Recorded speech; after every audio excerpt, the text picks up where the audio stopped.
بسم اللہ الرحمن الرحیم۔ اگر ہم میں سے کسی کے گھر کچھ بھی مسئلہ ہوتا ہے تو فوراً 4-5 کیڑے ٹھکوانا شروع کر دیتا ہے اور پانی چھڑکنا شروع کر دیتا ہے۔ پتہ نہیں کون کون سے عمل کرتا ہے، نیمبو لٹکاتا ہے، کبھی مرچ جلاتا ہے تو کبھی لہسن کے ساتھ کچھ کر رہا ہوتا ہے، لیکن ایک بار بھی کوئی حدیث پر غور نہیں کرتا کہ نبی صلی اللہ علیہ وسلم نے کیا سولیوشن بتایا ہے ایسے سچویشن میں جب کوئی گھر میں مسائل پیش آ رہے ہو۔ اور پتہ ہے یہ لوگ عامل کا بزنس چلانے میں بھی ہیلپ کرتے ہیں، عاملوں کے پاس جاتے ہیں کہ بزرگ صاحب دیکھیے نا ہمارے گھر میں یہ مسئلہ ہے وہ مسئلہ ہے، اور بہت سارے اپنے مسائل پیش کرتے ہیں، وہ کچھ تعویذ وغیرہ بنا کر دیتے ہیں اور پتہ نہیں وہ کیا کیا کرتے ہیں، اور پھر لاؤ 10,000 دے دو حضرت کو، تو ایسا ہو رہا ہوتا ہے۔ تو عاملوں کا بزنس نہ چلائیں، اب حدیث جانیں۔ نبی صلی اللہ علیہ وسلم نے ارشاد فرمایا لا تجعلوا بیوتکم مقابر، تم لوگ اپنے گھروں کو گریو یارڈ قبرستان نہ بناؤ۔ اور پھر نبی صلی اللہ علیہ وسلم نے فردر ارشاد فرمایا کہ جس گھر میں سورۃ البقرہ کی ریسیٹیشن ہوتی ہے اس گھر سے شیاطین 9 2 11 ہو جاتے ہیں۔ اس حدیث میں جو ہمارے پرابلمس ہیں ان کا سولیوشن ایک واحد بتا دیا گیا ہے، اور سولیوشن یہ ہے کہ سورۃ البقرہ کی تلاوت کرے، بٹ ہم لوگ ایسے کام کر رہے ہوتے ہیں جو بالکل ریئلسٹک نہیں ہے، جو بالکل شریعت سے تعلق نہیں رکھتے ہیں۔ اس سے ہم لوگ یہ کنکلوژن پر پہنچے کہ سورۃ البقرہ کی کتنی اہمیت فضیلت ہے کہ جب اس سورہ کو ریسائٹ کیا جاتا ہے تو گھر سے شیاطین 9 2 11 ہو جاتے ہیں۔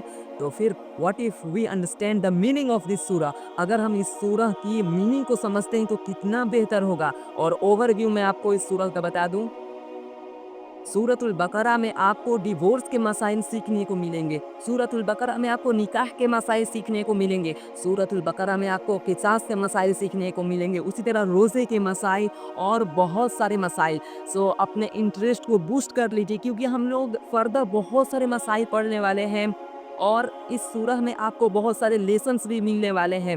پھر اس سورہ میں آپ پڑھیں گے کہ یہودی کیا نبی صلی اللہ علیہ وسلم کو طعنہ دیا کرتے تھے، ان کا کیا ایشو تھا، اسی طرح اس میں مشرکین کے بارے میں بھی تذکرہ ہے، یعنی بہت سارے، چونکہ یہ لانگسٹ سورہ ہے تو اس میں بہت سارے چیزوں کا تذکرہ ہوگا۔ اس لیے آپ سے میں ریکویسٹ کرنا چاہوں گا کہ اپنے انٹرسٹ کو بوسٹ کر لیں، کیونکہ جب ایک بار انٹرسٹ بوسٹ ہو گیا تو پھر آپ دیکھیں گے کہ سورۃ البقرہ پڑھنے میں کتنا اطمینان اور کتنا مزہ آئے گا۔ لیٹس گیٹ اسٹارٹیڈ، آگے بڑھتے ہیں۔ آپ نے قرآن ڈیسائیڈ کرتے وقت یہ نوٹس کیا ہوگا کہ بہت سارے سورتوں کے شروع میں الف لام میم صاد قاف ان حروف جیسے حروف آ رہے ہوتے ہیں۔ آپ کے مائنڈ میں ایک کوشچن ارائز ہوتا ہے، یہ آخر میں ان حروف کا کیا میننگ ہے، ان حروف کا کیا ٹرانسلیشن ہے؟ اسی پر ہم لوگ تھوڑا سا غور و فکر کرنے والے ہیں، چونکہ ہم لوگ تفسیر پڑھ رہے ہیں تو تفسیر کے پرسپیکٹو سے بات کرتے ہیں۔ دیکھیں قرآن میں اللہ تعالیٰ سورہ آل عمران میں ارشاد فرماتا ہے هو الذی انزل علیک الکتاب، وہی وہ ذات ہے جس نے اے محمد صلی اللہ علیہ وسلم آپ پر کتاب کو نازل کیا، یعنی قرآن مجید کو۔ منہ آیات محکمات، اس قرآن میں کچھ آیات محکمات ہیں، محکمات مطلب جن کا میننگ بالکل کلیئر کٹ ہے، آپ پڑھیں گے سمجھ میں آ جائے گی وہ چیز، لائک اقیم الصلاۃ، نماز پڑھو، آتوا الزکاۃ، زکوٰۃ دو، اس میں کوئی متشابہات نہیں ہے، میننگ بالکل واضح ہے، اور کچھ آیات متشابہات ہیں۔ فَأَمَّا الَّذِينَ فِي قُلُوبِهِمْ زَيْغٌ، سو جن لوگوں کے دل میں کروکیڈنے سے ٹیڑھا پن ہے، فَيَتَّبِعُونَ مَا تَشَابَهَ مِنْهُ، سو وہ متشابہات آیات کے چکروں میں پڑتے ہیں، ابتغاء الفتنہ، فتنہ تلاش کرنے کے لیے، وابتغاء تأویلہ، ان متشابہات آیات کا میننگ اور ٹرانسلیشن اور مفہوم تلاش کرنے کے لیے۔ سب سے پہلے میں آپ کے سامنے کلیریفائی کروں کہ متشابہات آیات آخر میں کون سی آیات ہیں۔ دیکھیں قرآن میں آپ نے نوٹس کیا ہوگا کہ اللہ تعالیٰ ارشاد فرماتا ہے کہ اللہ تعالیٰ عرش پر مستوی ہوا، جلوہ افروز ہوا۔ اسی طرح آپ نے یہ نوٹس کیا ہوگا ید اللہ، اللہ کا ہاتھ۔ مائنڈ میں ایک کوشچن ارائز ہوتا ہے، کیا اللہ تعالیٰ کا ہاتھ ہمارے ہاتھوں جیسا ہے؟ نعوذ باللہ۔ یا پھر جب اللہ تعالیٰ جلوہ افروز ہوا تو کیا اللہ تعالیٰ نارمل بادشاہ جیسا، جیسے وہ تخت پر بیٹھتے ہیں ویسا اللہ تعالیٰ جلوہ افروز ہوا؟ یہ مائنڈ میں ہمارے کوشچن ارائز ہوتا ہے۔ تو ایسا بالکل نہیں ہے، کیونکہ اللہ تعالیٰ کا اپنے عرش پر جلوہ افروز ہونا وہ بالکل ڈفرینٹ ہے کسی عام بادشاہ سے۔ سو اللہ تعالیٰ کیسے عرش پر جلوہ افروز ہوا، اس کی پوری کیفیت اللہ ہی کو معلوم ہے۔ چونکہ اللہ تعالیٰ نے اس چیز کا تذکرہ قرآن مجید میں کیا ہے، تو ہمارا یہ بلیف ہے کہ اللہ تعالیٰ عرش پر جلوہ افروز ہوا، بٹ وی ڈونٹ نو کیسے۔ اس لیے قرآن میں اللہ تعالیٰ ارشاد فرماتا ہے وَمَا يَعْلَمُ تَأْوِيلَهُ إِلَّا اللَّهُ، ان آیات کا میننگ اور مفہوم نہیں معلوم مگر صرف اللہ کو۔ اللہ ہی ان متشابہات آیات کے میننگ کو جانتا ہے۔ وَالرَّاسِخُونَ فِي الْعِلْمِ، اور جو علم میں رسوخ رکھنے والے ہیں، گہرائی رکھنے والے ہیں، یقولون آمنا، وہ کہتے ہیں ہم ایمان لائے، کل من عند ربنا، اور یہ جتنی آیات متشابہات یہ سب ہمارے رب کے طرف سے ہیں اور ہم ایمان رکھتے ہیں۔ لیکن کبھی بھی رسوخ فی العلم رکھنے والے لوگ ان متشابہات آیات کا میننگ اور مفہوم تلاش کرنے کے پیچھے نہیں پڑتے ہیں۔ اگر بیسیکلی ہم بات کریں متشابہات آیات کی دو ٹائپس ہیں۔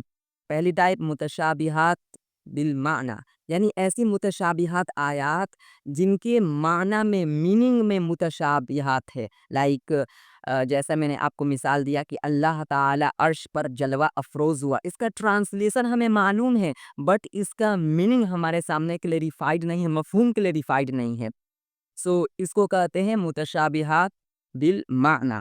اور ایک ہوتا ہے متشابہات لفظی، جو لفظ میں متشابہ ہوتا ہے، لائک الف لام میم۔ اگر اس کا آپ ٹرانسلیشن پوچھے، وہ شخص جو عربی جانتا ہے، عربی جاننے والا بھی اس کا ٹرانسلیشن نہیں کر سکتا، کیونکہ اس کا ٹرانسلیشن صرف الف لام میم کا ٹرانسلیشن الف لام میم، اس کا کوئی ٹرانسلیشن ہمیں معلوم نہیں ہے۔ تو لفظ، حروف مقطعات جن کو متشابہات لفظی کہتے ہیں، ان کا معنی اور ٹرانسلیشن ہمیں نہیں پتا، بٹ اللہ تعالیٰ کو معلوم ہے۔ لیکن ایک چیز آپ نوٹس کیے ہوں گے کہ جس سورہ کے پہلے یہ حروف مقطعات آتے ہیں، واقعی وہ سورہ کے بیوٹی میں انہینسمنٹ ہو جاتا ہے، بہت خوبصورت لگتا ہے ریسائٹ کرنے میں۔ آپ پہلے الف لام میم پڑھیں اور پھر سورہ کو ریسائٹ کرنا شروع کریں، کتنا خوبصورت لگتا ہے، حالانکہ ہمیں اس کا میننگ نہیں معلوم۔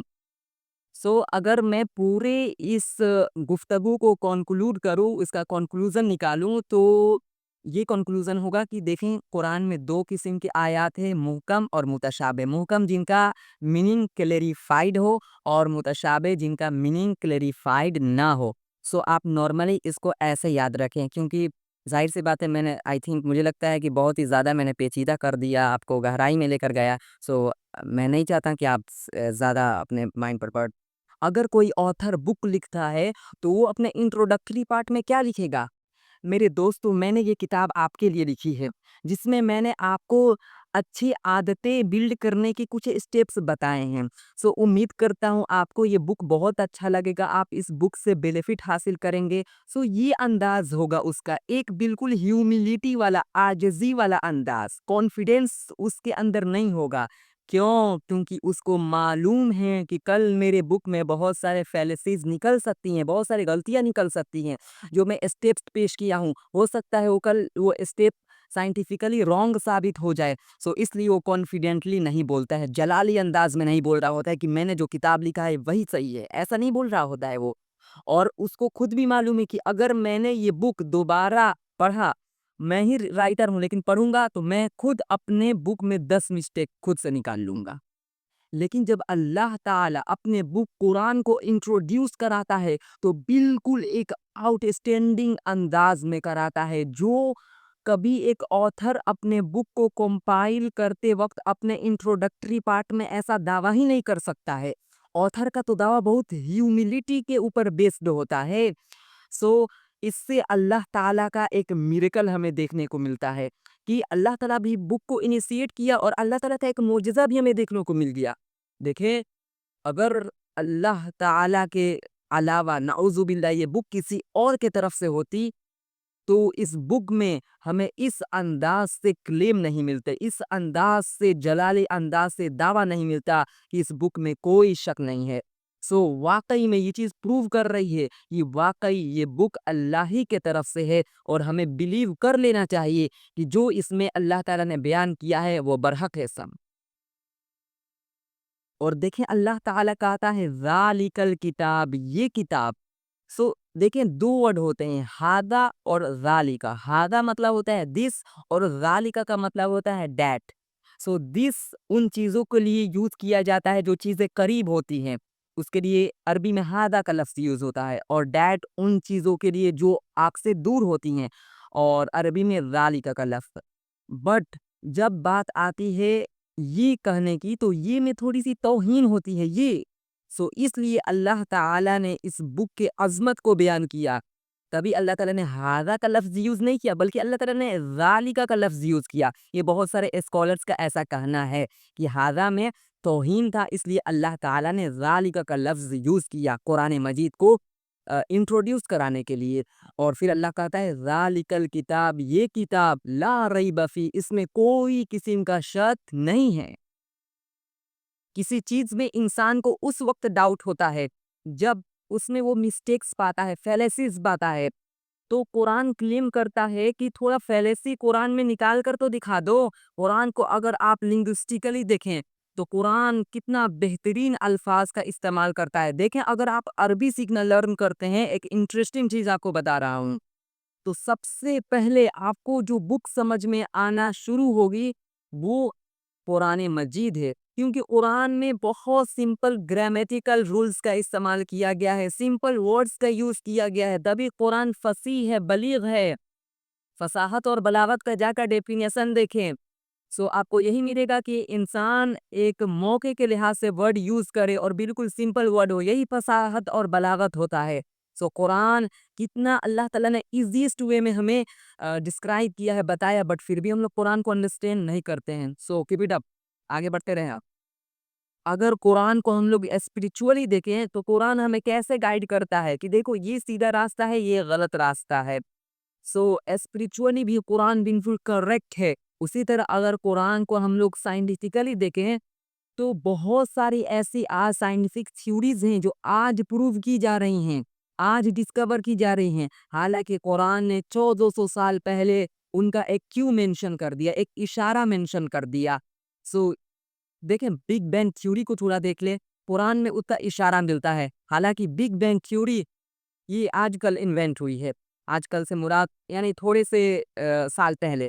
سو اور بھی بہت سارے قرآن کے میریکلس ہیں، جیسے ایٹم کا اشارہ ملتا ہے قرآن میں. حالانکہ ایٹم اس وقت انوینٹ نہیں کیا گیا تھا، اس وقت بگ بینگ تھیوری پروو نہیں کیا گیا تھا، بٹ پھر بھی قرآن ان کا اشارہ دے رہا ہے کیونکہ اللہ آل نوئنگ ہے. اللہ تعالیٰ کی یہ بک ہے، اللہ بتا رہا ہے ہمیں.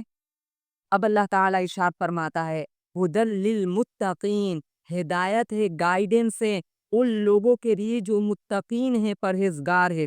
آپ کے مائنڈ میں ایک کوسچن ارائز ہوا ہوگا کہ جو لوگ پہلے ہی سے متقین ہیں، پرہیزگار ہیں، نماز کا اہتمام کرتے ہیں، زکوٰۃ دیتے ہیں، ان کے لیے گائیڈنس ہونے کا کیا مطلب؟ گائیڈنس تو ان لوگوں کے لیے ہونا چاہیے جو برے ہیں، ویکڈ ہیں. سو یہاں پر علماء کرام نے اس کا انٹرپریٹیشن ایسا کیا ہے کہ ہدایت ہے، گائیڈنس ہے ان لوگوں کے لیے جو متقین پرہیزگار بننا چاہتے ہیں. سو یہ بک ان لوگوں کو گائیڈ کرے گی کہ دیکھو کرائیٹیریا تمہیں یہ فلفل کرنا ہے اور تم متقین بن جاؤ گے، پرہیزگار بن جاؤ گے. سو قرآن بہت ہی سوچے کتنا آؤٹ اسٹینڈنگ وے میں اپنے آپ کو انٹروڈیوس کرا رہا ہے کہ ہدایت ہے ان لوگوں کے لیے جو پرہیزگار بننا چاہتے ہیں. سو کیا ہدایت ہے؟ آگے اب ایٹریبیوٹ قرآن بیان کر رہا ہے. دیکھیں ہر چیز کے لیے کوئی نہ کوئی کرائیٹیریا ہوتا ہے. اگر آپ ایک ڈاکٹر کہلانا چاہتے ہیں تو پھر آپ کو MBBS کریک کرنا پڑے گا، MBBS کا ڈگری آپ کے پاس ہونا چاہیے تو آپ ڈاکٹر کہلا سکیں گے. اسی طرح اگر آپ ایک انجینئر کہلانا چاہتے ہیں اس کے لیے بھی کچھ کرائیٹیریا ہوتا ہے. اگر آپ ایک گورنمنٹ کی نظر میں ایک اچھے سٹیزن اپنے آپ کو شو کرنا چاہتے ہیں تو گورنمنٹ کے بھی کچھ کرائیٹیریا ہوتے ہیں کہ میرا اچھا سٹیزن وہ ہے جو روڈ کو صاف رکھے، اچھا سٹیزن وہ ہے جو ٹریفک رول کو فالو کرے. سو اس کرائیٹیریا پر اگر آپ پورا اترتے ہیں تو آپ گورنمنٹ کے نزدیک ایک بیلوڈ سٹیزن ہوں گے، ایک پیارا سٹیزن ہوں گے. سو چونکہ اللہ تعالیٰ اب پرہیزگاروں کا ایٹریبیوٹ بیان کرنے والا ہے، کیونکہ دیکھیں میں نے یہ اگزامپل اس لیے دیا کیونکہ ہر چیز کا کوئی کرائیٹیریا ہوتا ہے. تو پرہیزگار بننے کا بھی تو کوئی کچھ کرائیٹیریا ہوگا، پرہیزگاروں کا بھی کچھ ٹریٹس ہوگا. وہ ٹریٹس کو آئیے ہم انڈرسٹینڈ کرتے ہیں وہ کون سا ٹریٹس سے آگے اب اللہ تعالیٰ ارشاد فرماتا ہے الذین یؤمنون بالغیب، کہ جو متقین اور پرہیزگار لوگ ہوتے ہیں وہ ایمان بالغیب رکھتے ہیں۔ غیب کا مطلب ہوتا ہے انسین، جو نظر نہیں آتا ہے وہ غیب ہوتا ہے، غائب سے یہ ورڈ نکلا ہوا ہے۔ سو جو غائب ہوتا ہے وہ بھی تو غائب ہوتا ہے، وہ ابسینس ہوتا ہے، نظر نہیں آ رہا ہوتا ہے، اسی طرح غیب بھی ہے۔ تو الذین یؤمنون بالغیب، یہ متقین وہ ہوتے ہیں جو غیب پر ایمان رکھتے ہیں، بلیف رکھتے ہیں۔ دیکھیں غیب کیا ہے؟ غیب بہت ساری ایسی سپر نیچرل چیزیں ہیں، جیسے اللہ تعالیٰ ہمیں نظر نہیں آتا ہے، تو کیا اللہ تعالیٰ نعوذ باللہ نقل کفر نہیں ہے؟ ایسا بالکل نہیں ہے، کیونکہ یہی ہے بلیف، ایمان۔ ایک ایتھسٹ میں اور ایک مسلم میں یہی تو فرق ہے کہ ایتھسٹ امپیریکل ایویڈنس مانگتا ہے کہ ہر چیز ہم دیکھیں گے تب بلیف کریں گے، بٹ مسلمان قرآن پر بلیف رکھتا ہے، اللہ تعالیٰ پر بلیف رکھتا ہے۔ آج ایتھسٹ اور ایگنوسٹک ٹائپ کے لوگ وہ کہتے ہیں کہ اللہ تعالیٰ اگر ہے تو پھر سائنٹیفکلی اس کو پروو کیا جائے، پھر ہم اللہ تعالیٰ پر ایمان لے کر آئیں گے۔ اور ان کا دعویٰ یہ ہوتا ہے کہ ہمیں امپیریکل ایویڈنس چاہیے، یعنی امپیریکل ایویڈنس کا مطلب ہوتا ہے کہ اللہ تعالیٰ ہے تو سامنے آ جائے، نظر آ جائے، ایسا ان کو کوئی ایویڈنس چاہیے، ان کا یہ کلیم ہوتا ہے۔ سو بالکل یہ بیوقوفانہ مطالبہ ہے۔ پہلے تو سائنٹیفکلی ہر چیز کو پروو نہیں کیا جا سکتا ہے۔ میں کہوں کہ 2 2 4 ہوتا ہے، 5 نہیں ہوتا ہے، آپ یہ پروف کر کے دکھاؤ سائنٹیفکلی، کیا ہے آپ کے پاس، کیا ایویڈنس ہے؟ سائنٹیفکلی آپ کیسے پروف کرو گے؟ سو ہر چیز سائنٹیفکلی پروو نہیں کیا جا سکتا ہے، ہر چیز سائنس سے ریلیٹ نہیں کرتی ہے۔ کچھ چیزیں ہیں جو سائنس سے ریلیٹ کرتی ہیں، کچھ چیزیں انسان کے تجربات سے ریلیٹ کرتی ہیں، انسان کے بلیف سے، انسان کے اسپریچول سے ریلیٹ کرتی ہیں۔ سو یہ ایگنوسٹک ٹائپ کے لوگ انڈرسٹینڈ نہیں کرتے ہیں۔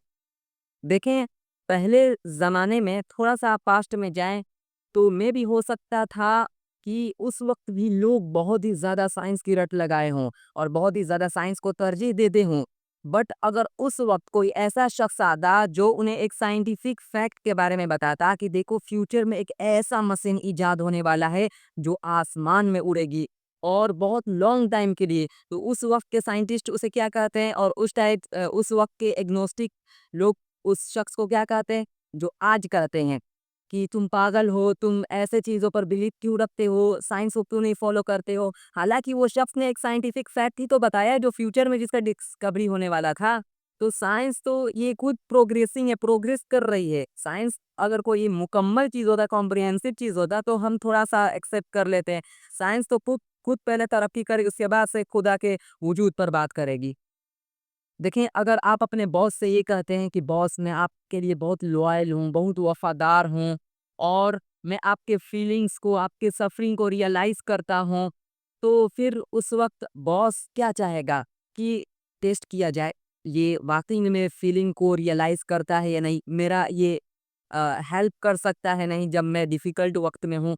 سو باس اس کا ٹرائی کرے گا کہ رکو یار ٹیسٹ کرنے دو، سو اسے بہت ایڈونچرس ٹاسک دے گا کہ یہ تمہیں کمپلیٹ کرنا ہے۔ کیوں؟ کیونکہ زبانی دعوے بہت آسان ہوتے ہیں، زبان سے آپ دعویٰ کر دو کہ میں یہ کروں گا، آپ کے لیے ستارے توڑ لاؤں گا، چاند توڑ لاؤں گا، لیکن انسان تھوڑا سا پریکٹیکل لائف میں آئے کہ انسان ریئلسٹیکلی کیا کر سکتا ہے، کچھ کر بھی سکتا ہے کہ نہیں کر سکتا ہے، یہ پروو ہوتی ہے جب انسان پر ایک ڈیفیکلٹ ٹائم آتا ہے، انسان کو کسی ایکٹیویٹی سے جب آزمایا جاتا ہے۔ سو قرآن بھی اسی طرح آپ کے ایکٹیویٹی سے سیٹسفائی ہوتا ہے۔ سو اگر کوئی شخص صرف زبانی دعویٰ کر دے کہ میں اللہ تعالیٰ پر ایمان رکھتا ہوں، اور جو بھی اس کا دعویٰ ہے، بلیف ہے، وہ مینیفیسٹ کر دے، تو یہ بہت ایزی ہوتا ہے، بٹ جب باری آتی ہے اس کو پریکٹیکلی امپلیمنٹ کرنے کی، تو یہاں پر اصل ٹیسٹ ہوتا ہے، یہاں پر اصل آزمائش ہوتی ہے۔ سو کسی شخص نے دعویٰ کر دیا کہ میں اللہ تعالیٰ پر ایمان رکھتا ہوں، چلیں بھائی اب مسئلہ ہی سولو۔ اب اس کے بعد سے کیا کرنا ہے؟ اگر اسے نہ آزمایا جائے، کوئی ایکٹیویٹی نہ دیا جائے، تو پھر اس کے لیے تو پھر بہت ایزی ہوگا، اس کے لیے دنیا میں تو کوئی آزمائش ہی نہیں ہے۔ سو اسی لیے قرآن صرف اس چیز پر سیٹسفائی نہیں ہوتا ہے کہ بس ایمان بالغیب تم میں ہے، نہیں نہیں، صرف اس سے کام نہیں چلے گا، تمہیں کچھ ایکٹیویٹی بھی کرنی پڑے گی، اور اسی سے اللہ تعالیٰ تمہیں آزمائے گا۔ سو دیکھیں اللہ تعالیٰ کی عبادت تمہیں کرنی پڑے گی۔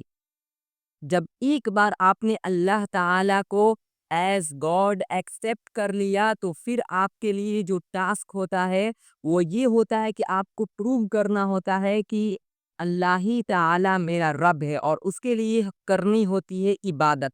سو بیسیکلی عبادت کی دو قسمیں ہوتی ہیں، ایک فزیکل عبادت اور ایک ہوتا ہے پیسے کے ذریعے جو عبادت کیا جاتا ہے۔ سو فزیکل عبادت میں اللہ تعالیٰ آپ کی ایک آزمائش کرتا ہے کہ کیا میرا بندہ اپنے لیزینس سے فائٹ کر پاتا ہے کہ نہیں مجھے راضی کرنے کے لیے۔ سو یہاں پر ایک ٹیسٹ ہوتا ہے، کیا میرا بندہ اپنے نیند کو قربان کرتا ہے یا نہیں مجھے راضی کرنے کے لیے۔ سو اس ذریعے سے اللہ تعالیٰ آزما رہا ہوتا ہے۔ So physical activity, physical worship کیا ہوتا ہے؟ نماز۔ اور نماز کی بہت زیادہ فضیلت ہے، بہت زیادہ اہمیت ہے۔ ایک حدیث میں آپ کے سامنے پیش کرنا چاہوں گا۔ نبی صلی اللہ علیہ وسلم نے ارشاد فرمایا، من ترک الصلاۃ متعمدا فقد کفر، جس نے جان بوجھ کر کوئی نماز کو ضائع کیا تو اس نے ایک کفری عمل کیا۔ سو اس حدیث سے آپ اندازہ لگا سکتے ہیں نماز کو اسکپ کرنا کتنا بڑا گناہ ہے۔ کفری عمل، ایسا عمل جو کفار کا عمل ہوتا ہے، جو آپ کو کفر سے قریب کر دیتی ہے، یہ ایسا عمل ہے۔ کون سا عمل؟ نماز کو چھوڑنا۔ سو اس لیے نماز کی امپورٹنس کو سمجھنے کی بہت ضرورت ہے۔ دیکھیں، جو شخص نماز پڑھتا ہے اللہ تعالیٰ اس کو اپنے امان میں رکھتا ہے، اپنے اسائلم میں رکھتا ہے، بٹ جو شخص نماز نہیں پڑھتا ہے اس کے لیے کوئی امان نہیں ہے۔ میں بھی ہو سکتا ہے دنیا میں اس کو بہت سارے ٹرومیٹک سچویشنز کا سامنا کرنا پڑے، کیونکہ اللہ تعالیٰ کے امن و امان میں نہیں ہے، اور آخرت میں اس کے لیے سخت سزا ہے۔ آخرت میں بھی اس کے لیے کوئی گارنٹی نہیں ہے کہ اس کے لیے نجات ہوگی یا نہیں ہوگی، کوئی گارنٹی نہیں۔ دوسرا، اللہ تعالیٰ جو ٹیسٹ کرتا ہے، جو متقین کا اللہ تعالیٰ ایٹریبیوٹ بیان کرتا ہے، وہ یہ ہے کہ وَيُنْفِقُونَ مِمَّا رَزَقْنَاهُمْ وَمِمَّا رَزَقْنَاهُمْ يُنْفِقُونَ، کہ جو کچھ اللہ تعالیٰ نے انہیں بطور رزق دیا ہے وہ اس میں سے خرچ کرتے ہیں۔ آپ کو ایک انٹرسٹنگلی بتاتا چلوں کہ دیکھیں، اللہ تعالیٰ نے یہاں پر یہ نہیں کہا کہ یہ خرچ کرتے ہیں، کیونکہ جب اللہ تعالیٰ کہتا ہے خرچ کرتے ہیں تو پھر جو غریب لوگ ہیں وہ سوچتے ہیں کہ پھر ہمیں کیا خرچ کرنے کی ضرورت ہے، جو امیر ہے وہ خرچ کریں گے۔ سو اس لیے اللہ تعالیٰ نے یہاں پر ذکر کیا کہ جو کچھ اللہ تعالیٰ نے دیا ہے اسی میں سے وہ اللہ کے راستے میں بطور چیریٹی دیتے ہیں۔ دیکھیں، اگر آپ غریب ہیں، آپ کے پاس نصاب کے بقدر پیسہ نہیں ہے، تو آپ پر جو کمپلسری چیریٹی ہے، فرض زکوٰۃ جسے ہم کہتے ہیں، وہ فرض نہیں ہے، بٹ پھر بھی جو کچھ اللہ تعالیٰ نے آپ کو دیا ہے آپ اس میں سے اسپینڈ کر سکتے ہیں۔ سو پورے سیشن کو سمرائز کرتے ہیں۔ سب سے پہلے ہم نے متشابہات اور محکمات، یہ دو قسم کے آیات کے تعلق سے پڑھا۔ پھر ہم نے قرآن کو تھوڑا سا اس کو ہر ایک آسپیکٹ سے دیکھنے کی کوشش کی، اور ہر ایک آسپیکٹ سے قرآن پورا اترتا ہے، اس میں کوئی فیلسی ہمیں نہیں ملی۔ اور اسی طرح ہم نے متقین کا ایٹریبیوٹس پڑھا کہ متقین میں، پرہیزگاروں میں کچھ ایٹریبیوٹس ہوتی ہیں۔ پہلی کہ وہ ایمان بالغیب رکھتے ہیں، دوسری کہ وہ نماز قائم کرتے ہیں، اور تیسری کہ جو کچھ اللہ تعالیٰ نے انہیں بطور رزق دیا اس میں سے وہ اللہ کے راستے میں اسپینڈ کرتے ہیں۔ سو آج کے لیسن کو، آج کے درس کو کنکلوڈ کرتے ہیں، اور اللہ تعالیٰ عمل کی توفیق عطا فرمائے۔ السلام علیکم ورحمۃ اللہ وبرکاتہ۔